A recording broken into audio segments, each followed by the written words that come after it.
Fe'l so'z turkumi hamma ochsin. Kim olib kelmagan kitob? Nimaga? Kitob ham esdan chiqadimi? Fe'l so'z turkumi boshladik. Shaxs va narsalarning harakat va holatini anglatuvchi mustaqil so'zlar fe'l deyiladi. Demak, fe'l ikkita so'roqqa javob bo'ladi. Harakat, holat. Harakatga nima? Qilmoq. Holatga nima? Bo'lmoq. Diqqat. Jonsiz narsalarga odatda nima bo'lmoq so'rog'i beriladi. Ya'ni ular bir holatdan ikkinchi holatga o'tadi. Harakat fe'llari asosan jonli narsalarda sodir bo'ladi. Odamning emotsiyalari esa ular holat fe'li hisoblanadi. Ketdik. Fe'llar nima qilmoq va nima bo'lmoq so'roqlariga javob bo'ladi. Anvar shoshilib o'rniga kirdi. Savol beramiz. Nima qildi? Bu qanaqa fe'l? Harakat fe'li. Gullar qiyg'os ochildi. Savol beramiz. Nima bo'ldi? Bu qanaqa fe'l? Holat fe'li. Harakat fe'llari asosan nima qilmoq, holat fe'llari asosan nima bo'lmoq so'rog'iga javob bo'ladi. Quyidagi fe'llarni harakat va holat fe'llariga ajratib tahlil qilamiz. Yog'moq, holat. Yugurmoq, harakat. O'qimoq, sakramoq, qopmoq, qopmoq, harakat. Kuchuk qopishi uchun harakat qiladi, to'g'rimi? Ko'karmoq, holat. Isimoq, holat. Portlamoq, holat. Gullamoq, holat. Muzlamoq, holat. Eskirmoq, uxlamoq, holat. Uxlash uchun nima harakat qilasiz? Ko'zni yumamiz. Bu ko'z yumish harakati. Arralamoq, harakat. Tekislamoq, harakat. Fe'l gap tuzishda ot kabi grammatik asos bo'lib xizmat qiladi. Fe'l uyushtiruvchilik xususiyatiga ega bo'lib, ko'pincha boshqa so'zlarni o'ziga ergashtirib, uni boshqarib keladi. Nima degani bu?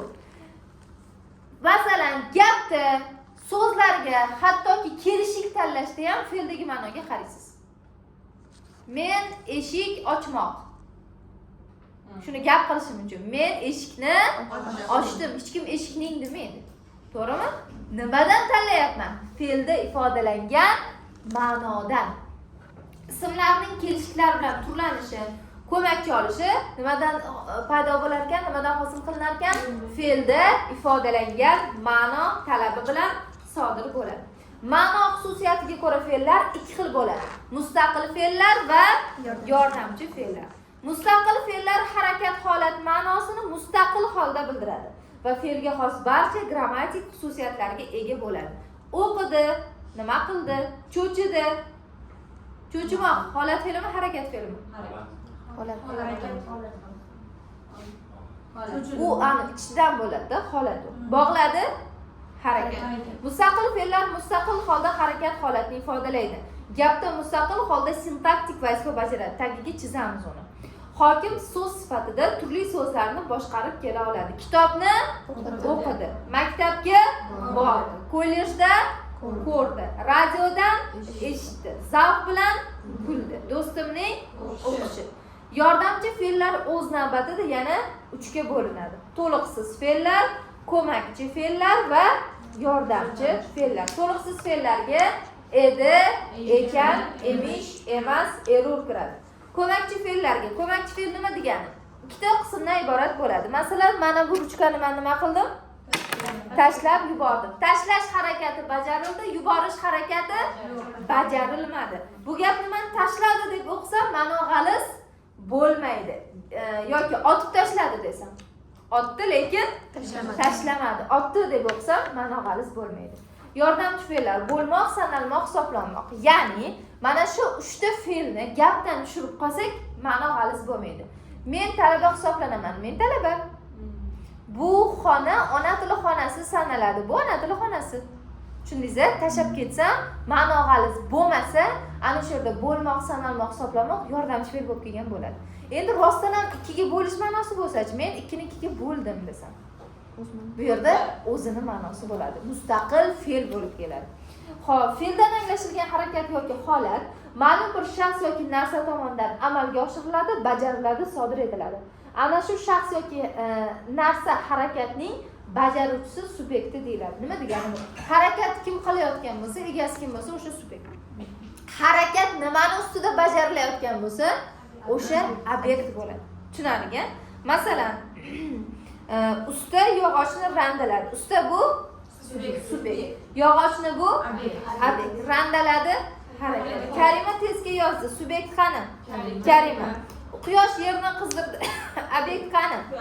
Yerni. Obyekt. Karima Salimani tortdi. Subyekt qani? Karima. Salima nima bo'lib kelyapti bu yerga? Obyekt bo'lib kelyapti. It egasini qopdi. Subyekt qani? It. O'quvchilar testni ishladi. Obyekt qani? Testni. Keyingi mavzu o'timli, o'timsiz fe'llar. O'timli fe'l tishnoslikda obyektli fe'l deyiladi yoki o'timsiz fe'l tishnoslikda nima deyish mumkin? Obyektsiz fe'l deyiladi. Nima degani bu? Ni istalgan fe'lni olamiz. Nimadirni deb turib tushum kelishligi bilan birikma hosil qila olsa, o'timli fe'l. Masalan, yozmoq, nimadirni yozmoq desa bo'ladimi? Demak, o'timli fe'l. Kesmoq, nimadirni kesmoq desa bo'ladimi? O'timli fe'l. Endi uxlamoq, nimadirni uxlamoq desa bo'ladimi? O'timsiz fe'l bu. Yoki bo'lmasam, arralamoq, nimadirni arralamoq desa bo'ladi. Birlashmoqchi? Yo'q. Nimadirni birlashmoq deb bo'lmaydi. O'timsiz. O'timli, o'timsizni so'rayotgan bo'lsa, demak, ni qo'shimchasini erkin qabul qila olsa, o'timli. Qabul qila olmasa, o'timsiz. Faqat ni, ya'ni qaysi kelishish bilan hosil qilamiz? Tushum kelishishi bilan hosil qilamiz. Belgili va belgisiz tushum kelishligi shaklidagi so'zlar bilan birikma hosil qila oladigan fe'llar o'timli fe'llar deyiladi. Vositasiz to'ldiruvchini o'ziga tobelab kela oladigan fe'llar o'timli fe'llar deyiladi. Tushum kelishidagi so'zlar bilan bog'lanib birikma hosil qila olmaydigan fe'llar qanaqa fe'l deyiladi? O'timsiz fe'l, ya'ni obyektsiz fe'l deyiladi. Masalan, men aytaman, o'timli o'timsizga ajratib berasiz. Ochmoq, o'timli. Bormoq, o'timsiz. Chizmoq, o'timli. Uxlamoq, o'timsiz. Ichmoq, o'timli. Sakramoq, o'timsiz. Farqiga bordik-a? Bizda murakkab qo'shimchalar bor. Lan va lash qo'shimchalari bor. Bular har doim o'timsiz hisoblanadi. Masalan, zavqga la plus n qo'shilmaganda lan yaxlit qo'shimcha. Tushunarli? Chunki zavqlamoq degan so'z yo'q-da.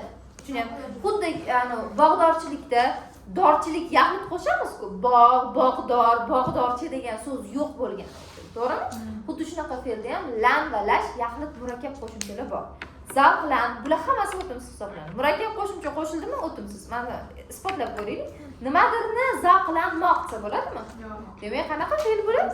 O'timsiz fe'l hisoblanadi. Zavqlan, faxr, lan, lazzat, lan, jon, lan, xavotirlan. Nimadirni xavotirlan desa bo'ladimi? O'timsiz fe'l. Ovqatlan, foydalan, ikkilan, achchiqlan, shodlan, sergaklan, asabiylash, qiyinlash, osonlash, yiriklash, yaqinlash, uzoqlash, og'irlash, oydinlash, qo'pollash, go'zallash, birlash, tezlash. Nimadirni tezlashmoq desa bo'ladimi? O'timsiz fe'l, birgalash. Ana endi maktab darsligida berilgan fe'llarning munosabat shakllari bilan biroz tanishib chiqamiz va o'zimizning haqiqiy fe'lni munosabat shakllari mavzusiga kiramiz. Boshladik. Fe'lda agar zamon ifodalansa va zamondan keyin shaxson qo'shimchalari ifodalansa, ular munosabat shakllari deyiladi. Bu shakllarga ega bo'lgan har qanday fe'l gapda zamon va shaxson qo'shimchasi bo'lsa, har doim kesim vazifasida keladi.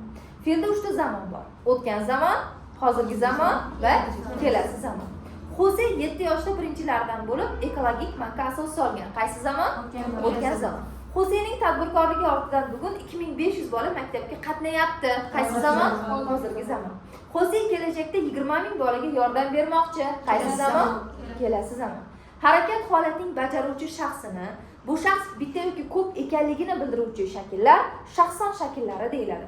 Xose tengdoshlariga pulni qanday sarflash yo'llarini o'rgatdi. O'tgan zamon. Demak, birinchi, ikkinchi, uchinchi shaxs bilan solishtiramiz. Men o'rgatdim. Di zamon me shaxson. Sen o'rgatding. Di zamon ne shaxson. U o'rgatdi. Di zamon shaxson yo'q. Nol kategoriya uchinchi shaxsi bo'lmaydi. Biz o'rgatdik. Di zamon ke shaxson. Sizlar o'rgatdingiz. Di zamon nigiz shaxson. Ular o'rgatdilar. Di zamon shaxson yo'q. Yo'g'i shaxson. Fe'lning munosabat shakllari uning boshqa so'zlar bilan bog'lanishiga, so'zlovchining maqsadini ifodalashga xizmat qiladi. Asqar yana o'z ishiga qaytmoqchi. Moqchi bu yerda fe'lning munosabat shakli. Ukangga tezroq kelsin buyruq beryapti bu yerda. Qani edi qizim ham baxtini topsa bu yerda istakni bildiryapti. Bu ham munosabat shakli hisoblanadi. Birinchi gapda moqchi. Asqar yana o'z ishiga qaytmoqchi gapida munosabat qo'shimchasi so'zlovchi shu gapni aytgan kishi Asqarning qaytish maqsadida ekanligini nima qilyapti? Ifodalayapti. Sin munosabat qo'shimchasi so'zlovchining buyrug'ini ifodalashga xizmat qilyapti. Uchinchi gapda qani edi qizim ham baxtini topsa sa shakli so'zlovchining istak, xohishini ifodalayapti. Qani edi birikmasi esa shu ma'noni kuchaytirishga xizmat qilyapti. Zamon, shaxson, sa qo'shimchalari munosabat shakllari deyiladi deb berilibdi maktab darsligida. Bu shakllarni olgan fe'l odatda nima bo'lib kelar ekan gapda? Kesim vazifasida kelar ekan. Munosabat shakllari bir so'zda ketma-ket kelishi mumkin. Chaqirdim, di zamonmi? Shaxson. Istasam, sa mayl qo'shimchasi hali o'tamiz buni, mi shaxson. Demak, yugur, talla bo'lib turib, hech nima qo'shimchasiz ham kelishi mumkin. Fe'l hech nima qo'shimchasiz kelsa, sof buyruqni ifodalaydi. Tur, yur, kel, yoz. Ko'ryapsiz, hech nima qo'shimchasi yo'q, sof buyruqni ifodalaydi. Xo'p, fe'l asoslariga qo'shilib, gapda kesim vazifasiga qo'llanishga xoslovchi shakllar fe'lning munosabat shakllari deyiladi. O'quvchilar, fe'lning munosabat shakllariga nima kiradi desam, menga aytishingiz kerak. Zamon, shaxson va mayl. Takrorlaymiz. Nima kirar ekan? Zamon, shaxson, mayl kirar ekan. Bu shakllarga ega bo'lgan har qanday fe'l gapda kesim vazifasida qo'llaniladi. Yuqoridagi ma'no va shakllardan xoli bo'lgan fe'l asosi, ya'ni zamon, shaxson, mayl shakllaridan xoli bo'lgan fe'l asosi fe'lning noaniq shakli hisoblanadi. Bu shakl moq qo'shimchasi yordamida ifodalanadi. Yoz, moq, chiz, moq, o'qi, moq, tani, moq, eslamoq, rivojlanmoq. Ana endi haqiqiy zamon kategoriyasiga keldik. Diqqat qilamiz o'quvchilar, yaxshilab qarab o'tiring. Fe'lda ona tilida 3 ta zamon bor. Hamma zamon hozirgi zamonga solishtirilib topiladi. Hozirgi zamondan avval sodir bo'lgan bo'lsa, o'tgan zamon. Hozirgi zamonda sodir bo'layotgan bo'lsa, hozirgi zamon. Hozirgi zamondan keyin sodir bo'ladigan bo'lsa, kelasi zamonni ifodalaydi. So'laysiz, 3 ta zamon o'tamiz, tamom emas. O'tgan zamonning ham turlari bor. Hozir o'tamiz. Ko'p ham. Fe'l asosida ifodalangan harakat holatning 3 zamondan birida sodir bo'lishini ifodalovchi shakllar nima deyiladi? Zamon shakllari deyiladi. Fe'ldan anglashilgan harakat holatining nutq momentiga, ya'ni hozirgi zamonga munosabati zamon kategoriyasi deyiladi. Fe'l 3 ta zamon shakliga ega. Hozirgi zamon, o'tgan zamon, kelasi zamon. Zamon shakllari uyasi hamma zamon qo'shimchalari bitta bo'lib, bitta to'plamni, ya'ni zamon kategoriyasini hosil qiladi. Fe'l zamonlarini belgilash qaysi zamonda aniqlanadi? Hozirgi zamonga. Aniqrog'i, nutq momenti, nutq aytilayotgan paytga qarab belgilanadi. Demak, o'tgan zamon. Fe'l ifodalangan harakat, bu maktab darsligida berilgan ma'lumot o'tgan zamon haqida. Fe'l ifodalangan harakat holatining 3 ta zamondan biriga tegishli bo'lishi haqidagi ma'lumotga egasiz bular o'tgan, hozirgi, kelasi zamonlar. O'tgan zamon shakli yordamida fe'ldan anglashilgan harakat holat nutq so'zlanib turgan paytdan oldin bajarilganligini ifodalaydi. Bularga di, ib, gan-kan va edi so'zi yordamida hosil qilinib, ib qo'shimchasidan so'ng har doim shaxson qo'shimchasi keladi. Masalan, va nihoyat Manzura ham o'z orzusiga yetdi. Qani zamon qo'shimchasi? Kechagi musobaqada bizdan faqat 2 kishi ishtirok etibdi. Ib. O'zi bu tanishingiz nima uchun kelgan? Bu Beg'amxo'ja 3 yil oldin ham til o'rganmoqchi edi. Bu yerda edi emas, moqchi edi. Tushundingizmi? Harakat holatining gap aytilayotgan, ya'ni endi haqiqiy o'tgan zamonni boshladik. Harakat holatining gap aytilayotgan vaqtdan oldin sodir bo'lganini anglatuvchi fe'l shakli qanaqa zamon deyilar ekan? O'tgan zamon shakli deyiladi. O'tgan zamon shakli fe'l asoslariga di, ib, gan-kan kabi qo'shimchalarni va ulardan so'ng shaxson shakllarni qo'shish bilan hosil qilinadi. Fe'llarning o'tgan zamon shakli quyidagi ko'rinishlarga ega. Demak, birinchisi yaqin o'tgan zamon. Ikkinchi nom nima ekan? Aniq o'tgan zamon. Fe'l asosiga di qo'shimchasini qo'shish orqali hosil qilinadi. Di qo'shimchasi bilan yasalgan o'tgan zamon shakli so'zlovchining diqqat, bevosita o'zi ko'rgan, guvohi bo'lgan harakatni ifodalaydi. O'zim ko'rgan bo'lsam di bilan gapiraman. Birinchi shaxsda men o'qidim. Di zamon mi? Shaxson. Sen o'qiding. Di zamon ne? Shaxson. U o'qidi. Di zamon uchinchi shaxsda 0 kategoriya. Biz o'qidik. Di zamon ki shaxson. Siz o'qidingiz. Di zamon nigiz shaxson. Ular o'qidi. Di zamon yog'i 0 kategoriya. Keyingisi uzoq o'tgan zaman. Demak, o'zim ko'rgan o'tgan zamonni harakatga qaysi qo'shimchani ishlatar ekanman? O'zim ko'rgan bo'lsam, di ishlatar ekanman. Keyingisi uzoq o'tgan zaman. Fe'l asosiga gan, kan, qan qo'shimchasini qo'shish orqali hosil qilinadi. Past perfektga to'g'ri keladi. Gan, kan, qan qo'shimchalari bilan yasalgan o'tgan zamon shakli harakat holatining ilgariroq, avvalroq bajarilganligini bildiradi. Men o'qiganman. Gan zamon man shaxson. Sen o'qigansan. Gan zamon san shaxson. U o'qigan. Gan zamon 0 kategoriya. Biz o'qiganmiz. Gan zamonmiz shaxson. Sizlar o'qigansiz. Gan zamon siz shaxson. Ular o'qigan. Gan zamon 0 kategoriya. Keyingisi, demak, o'zim ko'rgan bo'lsam di. Oldinroq sodir bo'lgan bo'lsa gan. Ana endi g'iybatchi mishmishchilardan eshitgan bo'lsamchi ib bilan beraman. Tushunarliga, o'zim ko'rmaganman, eshitganman. O'tgan zamon hikoya fe'li deyiladi.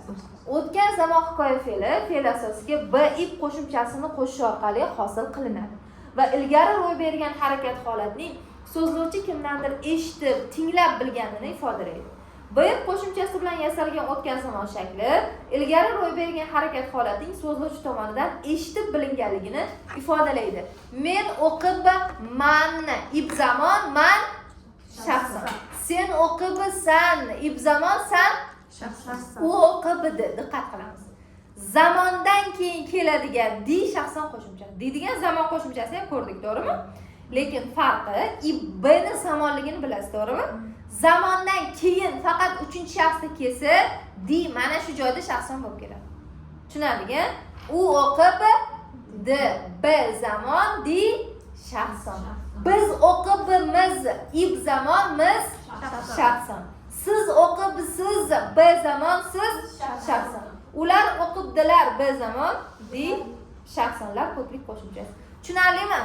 Eshitib bilsam B ib, ko'rib bilsam di. Ancha oldin sodir bo'lgan bo'lsa gan. Keyingisi o'tgan zamon davom fe'li. Past perfect continuousga to'g'ri keladi. Fe'l asosiga ar edi, ardi, r edi, rdi, mas edi birliklarini qo'shib tarjima qilinadi. Ketdik birinchi shaxsda. Men o'qir edim. R edi shaxson, m r edi zamon, m shaxson. Sen o'qir eding shaxson qani? Ne. U o'qir edi 0 kategoriya. Biz o'qir edik shaxson qani? K. Sizlar o'qir edingiz shaxson qani? Nigiz. Ular o'qir edi 0 kategoriya. Tushunarlimi? Keyingisi sirani zamon. Qilmoqchi bo'lasizlar, lekin qilmaysizlar. O'tgan zamon maqsad fe'li. O'tgan zamon maqsad fe'li, masalan, ertalabgacha uyga vaysa ko'p berib yuboraman. Uyga boraman-da dedi. Bitta ovqatchani yeb dedi. Yarim soat uxlab olaman dedi. Ertalabgacha dars qilaman dedi. Ko'zini ochsa ertalab bo'lgan. Ha? Ertalabgacha dars qilmoqchi edim. Maqsad qilgansa, rejalashtirilgansa, lekin amalga oshirilmagan harakat qiladi. Yoki hozir uxlay rosa charchadim. Ertalab 4da turib dars qilaman. Ko'zini ochsa 8 bo'lgan. Maktabga kech qolib o'tiradi.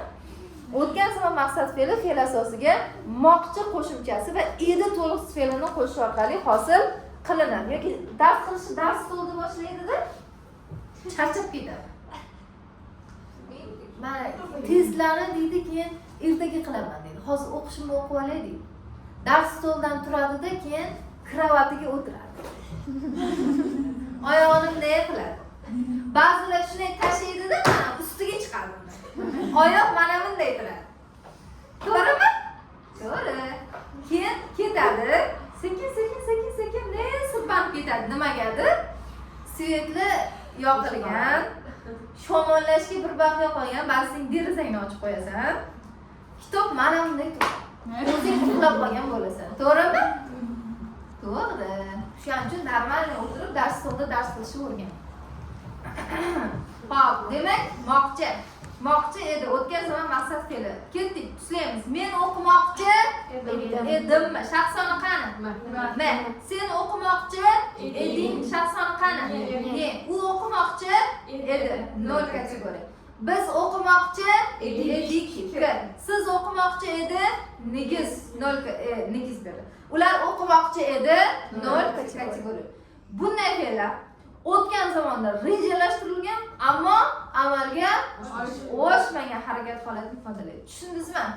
Eldor, tushunyapsanmi? Xo'p, o'tgan zamon shakllarida to'liqsiz fe'lning ishlatilishi. Gap kesimi tarkibida edi, emish, ekan kabi to'liqsiz fe'llar ishlatiladi. Ular turli ma'nolar uchun xizmat qiladi. Masalan, o'tgan zamon ma'nosini. Salima o'shanda biroz xafa edi. Yana qanaqa ma'no ifodalaydi? Keyinroq xabardor bo'lish ma'nosini. O'shanda bizga yolg'on gapirishgan ekan, keyin bilib qolgan. Yoki bo'lmasam birovdan eshitganlik ma'nosini. Benzinning narxi oshar emish. Mishmish so'zini etimologiyasiga qaraymiz. Emish bo'lganda. Tushunyapsizmi? Ertaga natijalar e'lon qilinar ekan, kimdandir eshitgan. Edi, emish ekan to'liqsiz fe'llarini demishkan shaklida qisqartirib qolasak, fonetik hodisa sanaymiz. Ko'rardi, ko'rar edi, tushgan. Ko'rarmish, ko'rar emish, tushgan. Ko'rarkan, ko'rar ekan, tushgan. Edi, ekan, emish fe'llari to'liqsiz fe'llar sanaladi. Bu fe'llar yetakchi fe'lning zamon shaklidan keyin keladi. Shaxson qo'shimchalarini qabul qiladi. Kelgan ekan, man. Shaxson qani? Man. Borib eding, shaxson qani? Ne. Kelayotgan emish siz, shaxson qani? Shaxsini bildiradi-da. Menmi u, senmi u, umi? Bizmi u, sizmi u, ularmi degan shaxsini bildirgani uchun shaxson deyiladi. Tushunarlimi? Bilmoqchi edikki. Shaxson qani? K. Edi, ekan, emish to'liqsiz fe'llari dekanmish shaklida qo'llaniladi va fonetik hodisa sanaladi. Borganda aslida borgan edi. Borgan emish aslida borgan. Kelarkan aslida kelar ekan. Hozirgi zamon uchun, o'tgan zamon tushunarli bo'ldimi? Ana endi hozirgi zamon qo'shimchalari. Harakat holatining gap aytilayotgan paytda sodir bo'layotganini ifodalovchi fe'l shakllari hozirgi zamon shakli deyiladi. Hozirgi zamon shakli fe'l asosiga moqta, yotir, yap, yotib kabi qo'shimchalarni qo'shish orqali hosil qilinadi. Men o'qimoqda man. Moqta shaxson, moqta zamon, man shaxson. Sen o'qimoqdasan, shaxson qani? San. U o'qimoqda, shaxson 0 kategoriya. Biz o'qimoqdamiz. Biz. Siz o'qimoqdasiz. Ular o'qimoqda 0 kategoriya. Keyingi qo'shimcha bizda yotir qo'shimchasi hozirgi zamonni ifodalaydi. Men o'qiyotirman, shaxson qani? Man. Sen o'qiyotirsan, shaxson qani?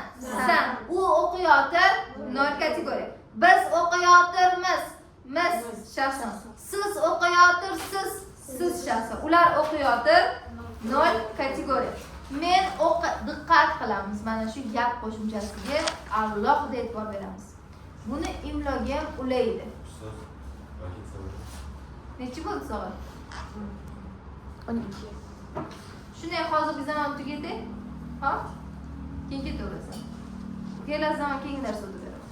Men o'qiyapman, shaxson qani? Man. Sen o'qiyapsan, shaxson qani? San.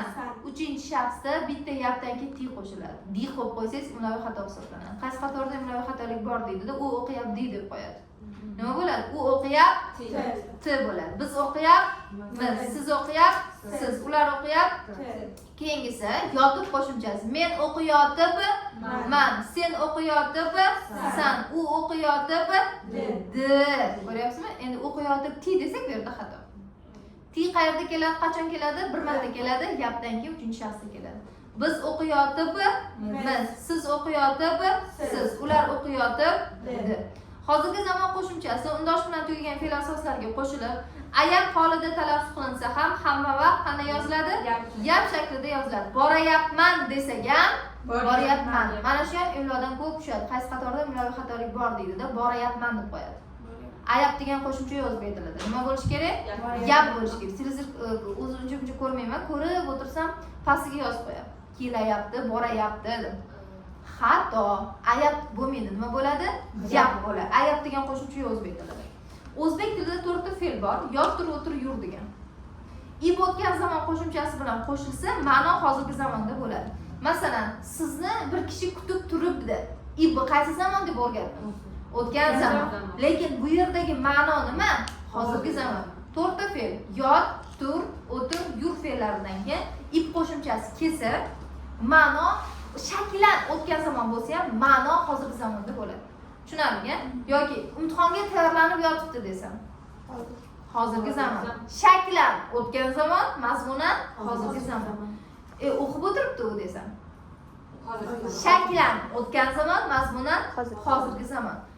Jahli chiqib yuribdi, bali past chiqqani uchun desam, shaklan o'tgan zaman, mazmunan hozirgi zaman ifodalaydi. Tushunarli bo'ldimi? Eldor, tushundingmi?